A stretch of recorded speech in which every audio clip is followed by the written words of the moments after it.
మాట అపోస్తలుల కార్యంలో ఒక మాట రాయబడింది 2వ అధ్యాయంలో 42వ వచనం ఒకసారి మనం పరిశోధించి చూస్తే అపోస్తలుల కార్యం 2వ అధ్యాయం 42వ వచనంలో ఒక శ్రేష్టమైన మాట మనకు కనబడతా ఉంది.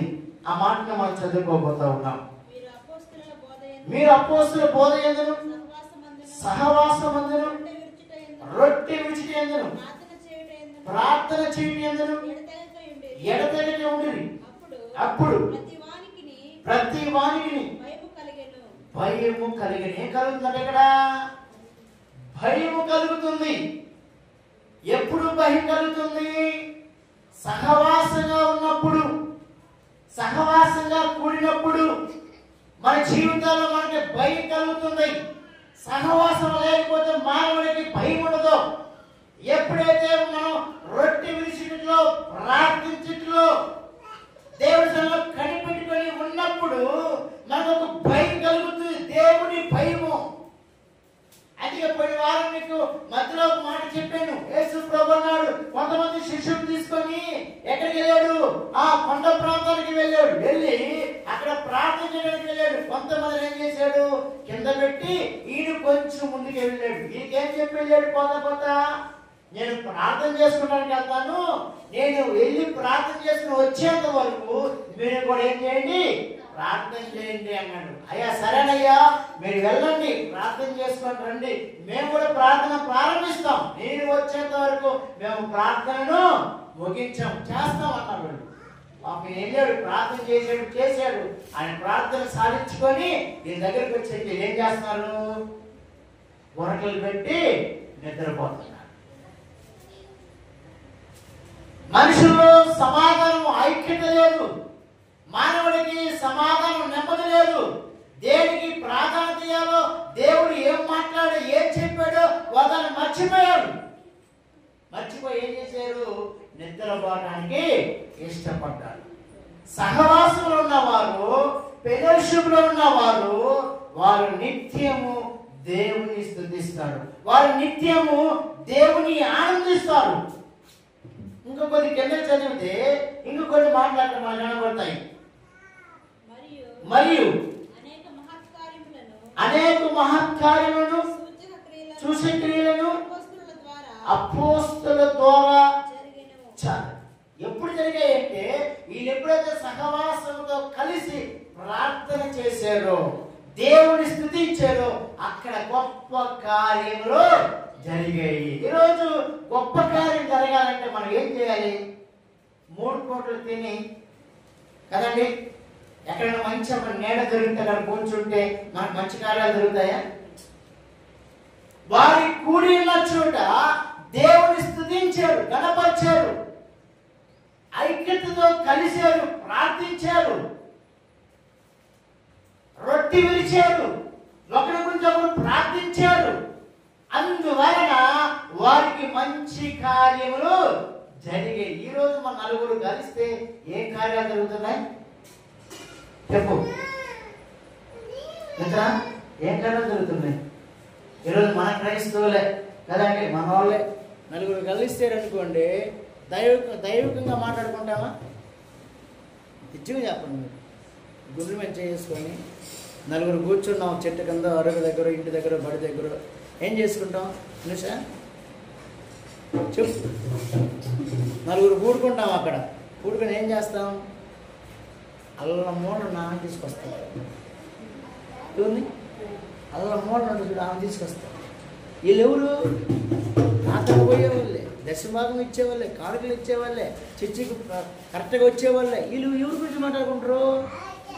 అల్లం మూల తీసుకొస్తారు. ఆ మూల తీసుకొచ్చి అల్లం మూల కలుపుతారు. ఎలా చెప్పండి? అంటే మన ఐక్యత, మన సమాధానం, మన ఫెలోషిప్ ఎలాగుంది ఇప్పుడు? నిజంగా మీరు నలుగురు కూడుకున్న తర్వాత దేవుని గురించి మాట్లాడుకున్న వాళ్ళు 2 చేతులు ఎత్తండి. నిజంగా మీరు నలుగురు కూడుకున్నామయ్యా, బడి దగ్గరే టీచర్ దగ్గర నలుగురు కూడుకున్నాం. మేము ఆ నలుగురు దగ్గర కూడుకొని మనం ఏం చేస్తున్నాం? ఎప్పుడైనా ఆమెకు సువార్త చెప్పారా మీరు? ఆమె మీకు చెప్పుకుంటుంది సువార్త. దాన్ని మీరు కొంచెం రెక్టిఫై చేస్తారు. రెక్టిఫై కదండి. సువార్త ఎలాగంటే ఇలాగా వ్యాపించబడుతుంది. వారికి గొప్ప కార్యాలు జరిగిన కూడి ప్రార్థన చేస్తున్నారు, కూడి దేవుని స్తుతిస్తున్నారు, కూడి దేవుని ఆరాధిస్తున్నారు, గణపరుస్తున్నారు, మహిమపరుస్తున్నారు. దేవుని నామం మహిమపరచబడినట్టుగా అక్కడ కనబడుతుంది. ఇప్పుడు నీకు ఎలా కనబడుతుంది? ఎప్పుడు చూసినా అలాగే కనబడుతున్నాయి, ఎప్పుడు చూసినా నీకు అయ్యే కనబడుతున్నాయి. దైవికంగా నీకు కనబడట్లా, దైవికంగా నువ్వు ఆలోచన చేయట్లా. అందుకే నీవు నీ కుటుంబం ఎప్పుడు చూసినా కూడా మూలుగుతా ఉన్నాం. కారణం ఏంటి? మూలుగుడికి కారణం ఏంటి? మన ఫెలోషిప్, మన సహవాసమో లేదు.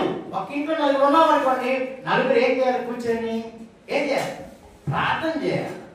సహవాసం అది నువ్వు చేస్తావా? ఆ సహవాసం నీకుందా? ఎప్పుడు చదువుకోవటం కొనుక్కోవటమే కానీ నీకు ఫెలోషిప్ ఏది? ప్రార్థన ఏది? నీకు ఎలాగే మేలు జరగాలండి. నీకు మేలు జరగాలంటే నువ్వేం చేయాలంటే కూడుకొని ప్రార్థించాలా, కూడుకొని రొట్టి విచ్చే వారికి ఉండాలి, సహవాసములు ఉండాలా. సహవాసములు లేకుండా నువ్వు ఏది సాధించలేవు. నువ్వు సాధించాలంటే నువ్వు నలుగురు కూర్చున్నప్పుడు దైవికంగా మాట్లాడుకోవడం ప్రారంభించాలి.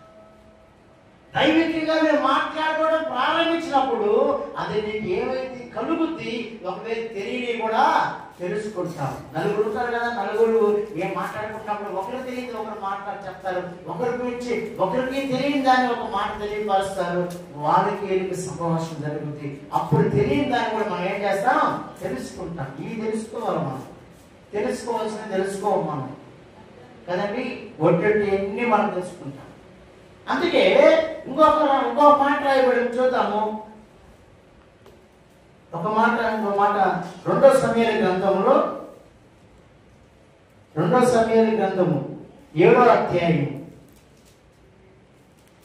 29వ వచనం. 2 సమూయేలు గ్రంథం 7వ అధ్యాయము 29వ వచనాన్ని మనం చదువుకుందాం. 2 సమూయేలు గ్రంథము 7వ అధ్యాయము 29వ వచనం. దయచేసి నీ దాసుడైన నా కుటుంబం నిత్యము అయ్యా, దయచేసి నీవు నిత్యము నా కుటుంబం నీ సన్నిధిలో ఉండునట్లుగా చూడండి. ఎవరు మాట్లాడుతున్నారు? దావీదు మాట్లాడుతున్నారు. హల్లెలూయా చెప్పండి. చూడండి, దేవుడితో దావీదు అంటాడు, అయ్యా నిత్యము నా కుటుంబం నీ సన్నిధిలో ఉన్నట్లుగా. ఎవరి సన్నిధిలో ఉండాలంట? ఆయన సన్నిధిలో నిత్యము. ప్రభువా, నేను నా కుటుంబము నీ సన్నిధిలో ఉన్నట్టుగా మీరు నన్ను జ్ఞాపకము చేసుకోండి. ఎవరి సన్నిధిలో సింహాద్రి? నీవు నీ కుటుంబము దేవుని సన్నిధిలో ఉండాలా. దేవుని సన్నిధిలో ఉన్న కుటుంబము దేవుడు ఆశీర్వదిస్తాడు.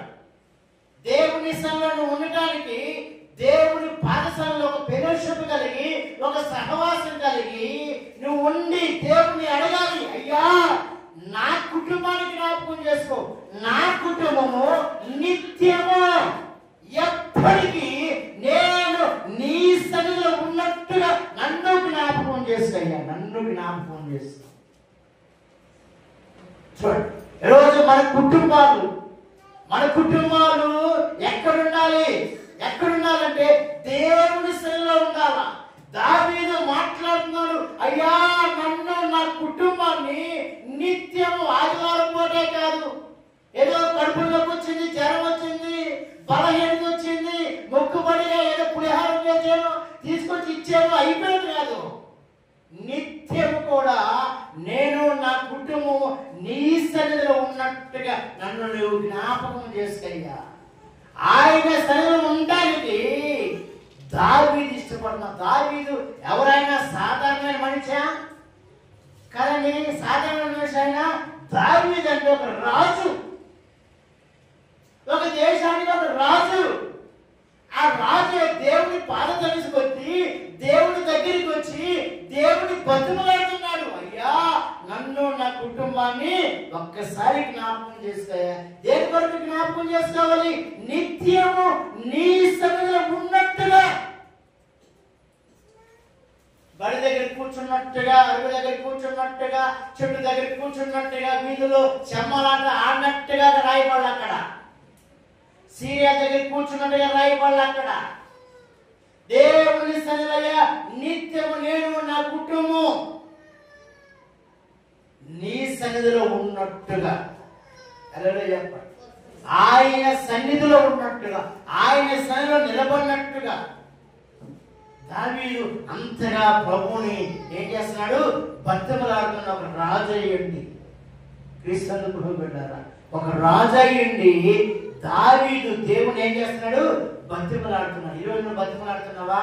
అయ్యా నేను నా కుటుంబం అయినా నీ సన్నిధిలో వచ్చిన తొలగిపోనయ్యా, నీ సన్నిధిలో నేను ప్రార్థన చేస్తానయ్యా, నీ సన్నిధిలో నేను కోరుకుంటున్నానయ్యా అని ఎప్పుడన్నా ఒకరోజు నువ్వు ప్రార్థన చేసే దాఖలాలు ఉన్నాయా? నా కొడుకు ఎత్తిపోతే నాకెందుకు, నా భర్త ఎత్తిపోతే నాకెందుకులే, నేను ఒక్కడే ఉంటే చాలే, ఒంటరి చేయడం చాలే అని అనుకుంటున్నావా? కానీ ఒక రాజు దేవుణ్ణి బతిమలాడుతున్నాడు. ఎవరు బతిమలాడుతున్నాడు? కొంతమంది ఒంటరిగా ఉండటం ఇష్టపడతా ఉంటారు, కానీ దావీదు అలాగే ఇష్టపడట్లా. దావీదు ఎలా ఇష్టపడుతున్నాడు? నేను నా కుటుంబము నిత్యము నీ సన్నిధిలో ఉండాలి. క్రీస్తు ప్రభువులారా, ఇంతగా ఆశీర్వదించబడడానికి, ఇంతగా దీవించబడడానికి నీవు నా కుటుంబంలో ఉన్నావయ్యా, నీవు నా దగ్గర ఉన్నావు. ఆయన దావీదుకు దేవుడు దగ్గరగా ఉన్నాడు. ఒక రాజు ఏంటి దేవుడిని బతిమలాడుతున్నాడు. ఈరోజు మనం దేవుడిని బతిమలాడుతున్నామా? దేవుడిని అడుగుతున్నామా? మన కబుర్లు చెప్పుకుంటున్నామా? దేవుడిలో మనం ఏం చేయాలంట?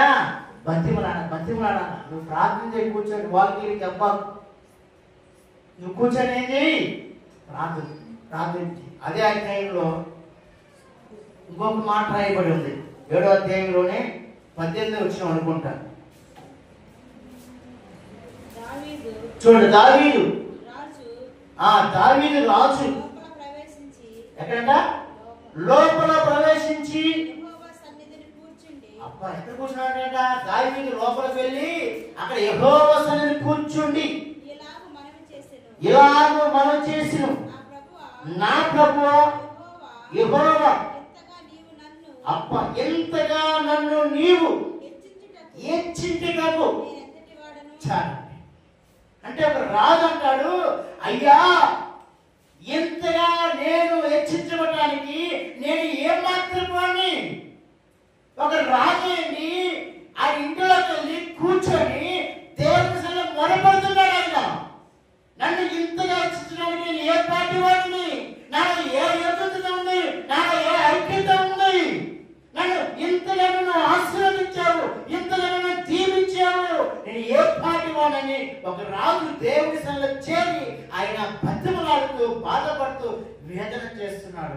కారణం ఏంటంటే దేవుడు చేసిన మేలుని బట్టి ఇంతగా నన్ను హెచ్చించావయ్యా, ఇంతగా నన్ను ఆశీర్వదించావయ్యా, ఇంతగా నన్ను బలపరిచావయ్యా, ఇంతగా నన్ను దీవించినందుకు నేను ఏ పాటి వాడని దేవుని సన్నిధిలో ఆయన బతిమలాడుతూ ఉన్నాడు. క్రీస్తు ప్రభువులారా, ఈరోజు దేవుని సన్నిధిలో చేరి దేవుని సన్నిధిలో కూర్చొని నువ్వు ప్రార్థన చేసేవారుగా ఉన్నావా? నేను అప్పుడప్పుడు మన కుటుంబాలు దర్శిస్తా ఉంటే ఏ కుటుంబంలో వెళ్ళా కూడా ఇదొకటి మాత్రం కొట్టుకుంటున్నారు, కానీ మోకరించి ప్రార్థన చేసిన దాఖలాలు 20 సంవత్సరాలు నాకు ఎక్కడ ఏ కుటుంబం కనపడాలి. ఎంత సాక్ష్యం అంటే మన కుటుంబాలకి, అలాగే చెప్పండి, ఎంత సాక్ష్యం ఉందో మన కుటుంబాలకి. ఈ 21 సంవత్సరాలు 22 సంవత్సరాలు అవుతుంది ఈ ప్రాంతానికి వచ్చి. ఏ కుటుంబం దగ్గరికి వెళ్ళి వాళ్ళు దర్శించాలని వెళ్ళినా కూడా ఏం చేస్తున్నారు? హలో అన్నయ్య ఇక్కడ మళ్ళీ చేస్తాను. ఈ పరిచర్య ఎక్కువైపోయింది. దేవుని సన్నిధిలో కూర్చొని మోకరించి ప్రార్థన చేస్తున్నావా? యెహోవా సన్నిధిని జ్ఞాపకం చేసుకుంటున్నావా? సహవాసం ఉందా? ఫెలోషిప్ ఉందా? ఒక రాజు బతిమలాడటానికి మనమంతా అండి, మనం బతిమలాడలేకపోతే దేవుడి దగ్గర కూర్చోలేకపోతున్నాం, దేవుడిని మనం మనసారా అడగలేకపోతున్నాం, దేవుడి దగ్గర నుంచి మనం పొందుకోలేకపోతున్నాం. ఇప్పుడు మన గురించి బాధ గురించి చెప్పుకోవడం ఎక్కువైపోయింది, కానీ దేవుడి సన్నిధిలో కూర్చోవడం తక్కువైపోయింది. దేవుడి సన్నిధిలో కూర్చుందాం.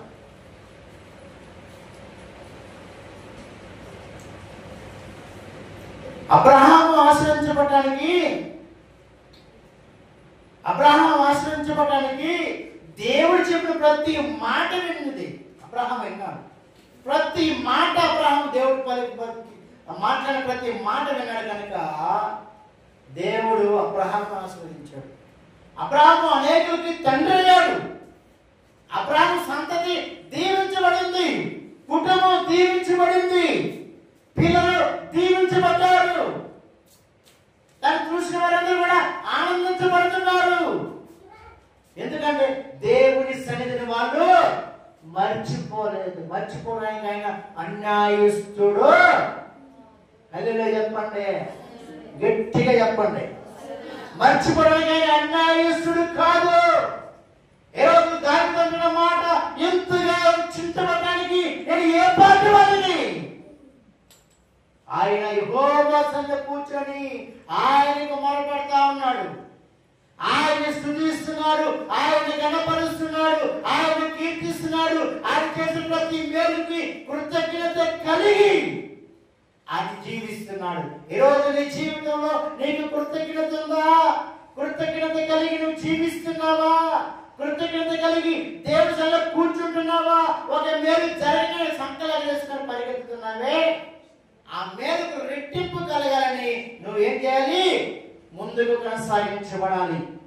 కొన్ని సంవత్సరాల క్రితం దేవుడి సేవకుడు మన మధ్యకి వచ్చాడు. మళ్ళా మన కాలం వచ్చాడు. చూసి ఆయన కళ్ళలో నీళ్ళు పెట్టుకున్నాడు. ఏసారి ఇలా కళ్ళలో నీళ్ళు పెట్టుకున్నాడంటే, అయ్యా దేవుడు గొప్పవాడయ్యా, మంచి సేవకుడు, కోట్ల ఆస్తి కలిగిన వాడు, కొన్ని వేల మందికి సహాయకర్తగా ఉన్న వ్యక్తి. ఈ ప్రాంతం చూసి కళ్ళలో నీళ్ళు కారిపోతా ఉన్నాయి. అలాగే కౌలించిన వాడేసుకున్నాడు. ఇంకా దేవుడిని బహుగా వాడుకోబోతున్నాడు. ఒకప్పుడు భయంకరమైన పరిస్థితి ఉంది, భయంకరమైన స్థితిగతులు ఈ ప్రాంతంలో ఉండింది. ఈరోజు దేవుడిని ఆశీర్వదించాడు. ఇంతగా హెచ్చించబడడానికి కారణం ఏంది? మనకేమైనా ఆకాశం నుంచి ఊడిపడుతున్నాయా? ఈ మధ్య ఒక ఆయన మాట్లాడుతా ఉన్నాడు, మీకేమైనా పై నుంచి వస్తున్నాయంటే వస్తున్నాయని చెప్పాను. అంటే ఆయన భాష పైనుంచి అంటే ఎక్కడి నుంచి? అమెరికా నుంచి. నా భాషలో పైనుంచి అంటే ఏంది? పైనుంచి ఆకాశం నుంచి దేవుడు నాకు ఇస్తున్నాడని. ఒకసారి చెప్పండి, అర్థమైందా? వాళ్ళు అంటున్న భాష పైనుంచి వస్తున్నాయంటే వస్తున్నాయన్నా సంతోషించాడు. కానీ నేనేమన్నాను? పైనుంచి వస్తున్నాయంటే అమెరికా నుంచి వస్తున్నాయి వాళ్ళు అనుకుంటున్నారు. నేనేమన్నాను? ఆకాశం నుంచి నా తండ్రి నాకు ఇస్తున్నాడు అన్న. అది కాదు పైనుంచి అంటే అమెరికా నుంచి వస్తున్నాయి అన్నాడు. లేవండి, ఆకాశం నుంచి యేసు ప్రభు నాకు ఇస్తున్నాడు అన్న. క్రీస్తు ప్రభులారా, ఈ ఉదయకాల సమయంలో, ఈ పరిశుద్ధ పునరుత్థాన దినములో దేవుని వాక్యం వింటున్న నీవు నేను దేవుని పాదాల దగ్గర కూర్చుంటే, నీకు టైం దొరికినప్పుడు చెల్లుపోను పక్కన పెట్టి, నీకు అవకాశం దొరికినప్పుడు వాళ్ళ దగ్గరతో ముచ్చట్ల పక్కన పెట్టి యెహోవా సన్నిధిలో కూర్చొని ఈ వారం ఆ పని చేయండి. ఇంటికి వెళ్ళి వచ్చే వారం సాక్ష్యం చెప్పకపోతే అడగండి. గత రాత్రి ఒక ఊరికి ప్రార్థనకి వెళ్ళా. గత 4 సేవకులు, సీనియర్ మోస్ట్లో చాలా పెద్ద సేవకులు ఈ ప్రాంతంలో, ఈ చుట్టుపక్కల ప్రాంతాల్లో ఒక 5 చర్చిలు ఉంటాయి. ఇప్పుడు దాదాపు కొన్ని 100-300 చర్చిలు ఉన్నాయి. అప్పటి నుంచి సేవ చేస్తున్నారు. ప్రార్థన అంతా అయిపోయింది. ఒకరు వచ్చి మాట్లాడుతూ ఉంటే అదేం లేదా మాట్లాడితే తగ్గిపోతా అంటున్నాడు ఆయన. కానీ దేవుడు నన్ను ప్రేరేపిస్తున్నాడు, దేవుడు నాతో మాట్లాడుతున్నాడు. ఈ విషయం చెప్పాను. సరే అని చెప్పేసి ఆ విషయాన్ని తర్వాత బయలుపరిచాను. వెంబడినే వాళ్ళు రిప్లై ఇచ్చారు. మార్నింగ్ దేవుని కార్యాలు అలాగే ఉంటాయి. కంటికి కనపడవు, చెవికి వినపడవు, హృదయానికి గోచరం కాదు. ఆయన చేసే కార్యాలు కొన్నిసార్లు మన కంటికి కనపడవు, కొన్నిసార్లు మన హృదయానికి గోచరం కాదు, చెవులకు వినపడవు. ఆయన కార్యాలు ఆశ్చర్యంగా ఉంటాయి. ఆయన కార్యాలు ఆశ్చర్యంగా ఉంటాయి. ఉదయాన్నేసి కన్నీరు మునిరైపోయారు. వేదన చెందుతున్నారు, మంచి జాబ్ చేస్తున్నారు, లక్షల డబ్బులు సంపాదిస్తున్నారు, సమాధానం లేదు, నెమ్మది లేదు. దేవుడు బయలుపరిచాడు, సూటిగా మాట్లాడాను. ప్రభు నాతో మాట్లాడిన మాట వాళ్ళతో సూటిగా చెప్పాను. దేవుడు వారి జీవితాన్ని మార్చాడు. మార్చింది ఎవరు? దేవుడు మాట్లాడాడు. మాట్లాడేది ఏదో ఒకటి కూడా వ్యర్థం కలదని బైబిల్ గ్రంథంలో లెక్కించబడింది. ఏది ఆయన లేకుండా లెక్కించబడలేదని లేఖనం మీతో నాతో మాట్లాడుతుంది. అందుకే ఈ ఉదయకాల సమయంలో మన జీవితాల్లో ఫెలోషిప్ కలిగినప్పుడు, సహవాసం కలిగినప్పుడు, ప్రార్థించినప్పుడు, ఐక్యత కలిగినప్పుడు దేవుడు మన జీవితంలో నూతనంగానే కార్యం చేస్తాడు. అందుకే దైవుడు అన్నాడు, అయ్యా ఇంతగా ఇచ్చించడానికి నేనే పార్టీ వాడిని. ఈరోజు క్రీస్తు ప్రోగులరా నువ్వు అనుకోవచ్చు, నేనే పార్టీ వాడిని. నువ్వు కూర్చొని ప్రార్థన చెయ్యి. నీ ప్రార్థన దేవుడు ఆలకిస్తాడు. దేవుడు నీకు జవాబునిస్తాడు. దేవుడు నీకు ప్రత్యుత్తరం ఇస్తాడు. నీకు అడిగిన దానికంటే వచ్చిన దానికంటే అత్యధికంగా దేవుడు నీకు అనుగ్రహించగలిగిన దేవుడు. నేను ఆరాధిస్తున్న దేవుడు, ఆయన నమ్మదగిన దేవుడు, ఆయన కృప కలిగిన దేవుడు, ఆయన కృపా సత్య సంపూర్ణుడిగా మన మధ్యకు దిగి వచ్చిన దేవుడైనా, నిన్న నేడు నిరంతరము కూడా ఏకరీతిగా దేవుడైనా మనం మారిపోతాం, కానీ ఆయన ఏమాత్రం కూడా మారిపోడు. అందుకే అపోస్తలుడైన పౌలు అంటాడు, రోమాపత్రిక 12వ అధ్యాయంలో పౌలు గారు ఒక మాట అంటాడు. అపోస్తలుడైన పౌలు అంటాడు, రోమాపత్రిక 12వ అధ్యాయం చూస్తే 2వ వచనం అనుకుంటా ఒక మాట రాయబడి ఉంది. మీరు ఈ లోక మర్యాదను అనుసరింపక ఉత్తమమును అనుకూలమును సంపూర్ణమైన దేవుని చిత్తమేదో పరీక్షించి తెలుసుకున్నట్లు మీ మనసు మారి నూతనమగుట వలన మీరు రూపాంతరము పొందిరి. అంటే మొదటిగా ఏం రాయబడింది? ఈ లోక మర్యాదలు. పోయిన వారం కూడా చెప్పాను మీకు లోక మర్యాదల గురించి కదా. ఈ లోకంలో కొన్ని మర్యాదలు ఉంటాయి, వాటిని మనం ఏంటంట మానాలంట. అప్పుడు మనము ఉత్తమమైనవి మనకు దొరుకుతాయి. ఈ లోకంలో చాలా ఉన్నాయి, అన్నిటిని మనం ఏంటంటే మర్చిపోవాలి. ఎప్పుడైతే మనం మర్చిపోతామో అప్పుడు మనం రూపాంతరం చెందుతాం. అని చెప్పండి, ఏం చేద్దాం? రూపాంతరం చెందుతాం. అందుకే ఈ లోకంలో ఉన్న కొన్నిటిని మనం ఏంటంటే పక్కన పెట్టాలి. లోకంలో ఉన్న కొన్నిటిని మనం అడ్డుగా ఉన్నాయి మనకి, వాటిని మనం విడిచిపెట్టాలి, వాటిని మనం అనుసరించకూడదు. ఈ మధ్య ఒక ఆయన ఒక గ్రామంలో ఇలాగే ఒక పాస్టర్ ఇలాంటి సమస్య ఎదురొచ్చింది. వాటిని అన్నింటిని కూడా ఆయన ఎదుర్కొన్నాడు. కానీ లోకం ఏం చేసింది? ఆయన ఎలేసింది. ఏం చేసింది? లోకం ఎలేసింది. కానీ దేవుడు ఎలేసాడా? అందుకే లోక మర్యాదను మనం ఏంటంటే అనుసరింపక. మేము కూడా ఎత్తామండి, అందరూ సంపాదించారు, ఏమనుకుంటారో ఏమో, మా పిల్లల్ని చేసుకుంటారో లేదు. మీ పిల్లలు బ్రహ్మాండం చేసుకుంటారు, మనిషి ఏం బాధపడవద్దు. పిల్లల్ని మిత్ర మీ పిల్లల్ని ఎవరైనా చేసుకుంటారు, కానీ లోక మర్యాద మనం ఏం చేయకూడదు, ఆశ్రయించకూడదు. అలాగే అట్లా ఆశ్రయించి మనం ఏం చేస్తాం? మా వాళ్ళని ఎవరు చేసుకుంటారు, మా పిల్లల్ని చేసుకోవాలంటే మనం లోకంలో ఉండాలి కదా, పొలంలో ఉండాలి కదా. పొలంలో ఉండొద్దు అని నేను చెప్పను, అక్కడి నుంచి బయటికి రావద్దని చెప్పను, ఆడ ఉండమని కూడా నేను చెప్పను. కానీ వాటిని ఆ మర్యాదను మనం ఏం చేయాలట? అనుసరించడం, వాటిని నడుచుకుంటా. రోజు తీసుకుంటూ రోజు మనకు 2 గుడిగాల బడిగాలు దొరుకుద్దా? గుడి అని కావాలా, బడి అని కావాలా? 2 దొరకవు. బడి గుడి 2 అసలు మనకి వీలు కుదరదు. అందుకే నేను దావీదు ఎంతగానో బోధారాడు. ఈరోజు మన జీవితాల్లో కూడా వాటిని మనం మర్చిపోయి మనం ముందుకు వెళ్తున్నప్పుడు దేవుడు మనం ఏం చేస్తాడంటే దీవిస్తాడు, దేవుడు ఆశీర్వదిస్తాడు. దేవుడు బలపరుస్తాడు. అందుకే వాటిని విడిచి ఏం చేయాలా? వాటిని విడవాలి. కొన్నిసార్లు విడవకపోతే కొన్ని పరిస్థితులు మార్చబడదు. దాన్ని విడవాలి. ఎప్పుడైతే వాటిని విడిస్తామో అప్పుడు దేవుడు మనల్ని ఏం చేస్తాడు? దీవిస్తాడు. అప్పుడు దేవుడు మనల్ని ఆశీర్వదిస్తాడు. ఈ రోజు మానవుడు దాన్ని విడవలేకపోతున్నాడు. మానవుడు దాన్ని పట్టుకొని తిరుగుతున్నాడు. అందుకే నువ్వు విడిచిపెట్టాలి. విడిచిపెడితే దేవుని కనికరాన్ని పొందుతాం. అందుకే 1 తిమోతి రాసిన పత్రిక 2 తిమోతి రాసిన పత్రికలో 2వ అధ్యాయంలో ఇంకొక మాట రాయబడింది. 2 తిమోతి రాసిన పత్రిక 2వ అధ్యాయము 10వ వచనంలో ఒక మాట రాయబడింది. అందుచేత చూడండి, ఎవరంటారు? అందుచేత ఏర్పరచబడిన వారు ఏ మహిమంట? నిత్యమైన మహిమతో కూడా. ఎవరంట? క్రీస్తు యేసు నందలి ఏం పొందంట? రక్షణ పొందవలనని నేను వారి కొరకు సమస్తము ఏంటి ఓర్చుకుంటున్నానంటే సమస్తం ఓర్చుకుంటాను. క్రీస్తు ప్రభువులారా, నిత్యమైన మహిమ, నిత్యమైన మహిమ,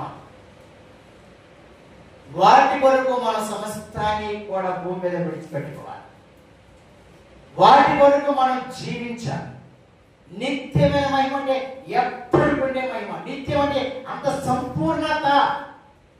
ఈరోజు మానవుడు సంపూర్ణతలోకి రాలేకపోతున్నాడు, ఐక్యతలోకి రాలేకపోతున్నాడు, సమాధానంలోకి రాలేకపోతున్నాడు.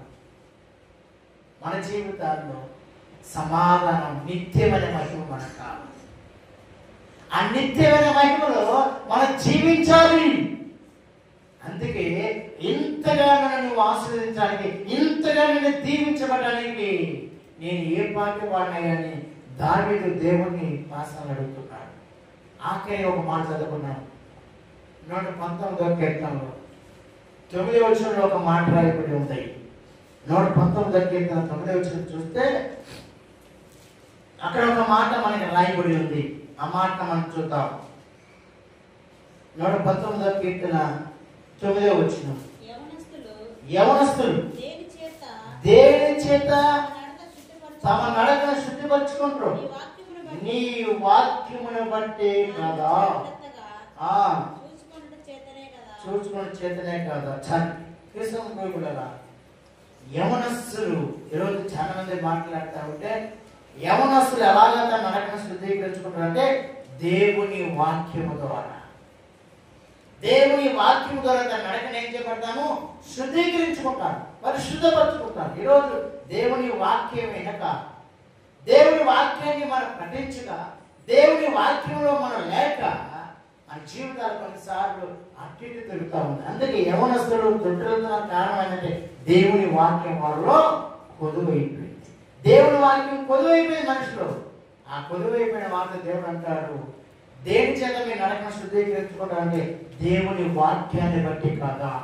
ఈరోజు క్రీస్తు ప్రభువులారా, దేవుని వాక్యాన్ని బట్టి మన నడకను శుద్ధీకరించుకొని పరిశుద్ధపరచబడి ఫెలోషిప్లో ఉంటూ, సహవాసంలో ఉంటూ, రొట్టె విరుస్తూ, ప్రార్థిస్తూ, ఒకరి గురించి ఒకరు మాట్లాడుకుంటూ, ఒకరు మాట్లాడుకుంటూ, ఒకరి గురించి ఒకరు ప్రార్థన చేసుకుంటూ నీ కుటుంబం అంతకంతకు వర్ధలంటే నువ్వు సహవాసములు ఉంటే నువ్వేమాత్రం కూడా బయటికి వెళ్ళవు. అందుకే ఈ మధ్యకాల సమయంలో మన జీవితాలు కూడా మనం పరీక్షించుకుందాం, పరిశోధించుకుందాము, ప్రార్థన చేద్దాము.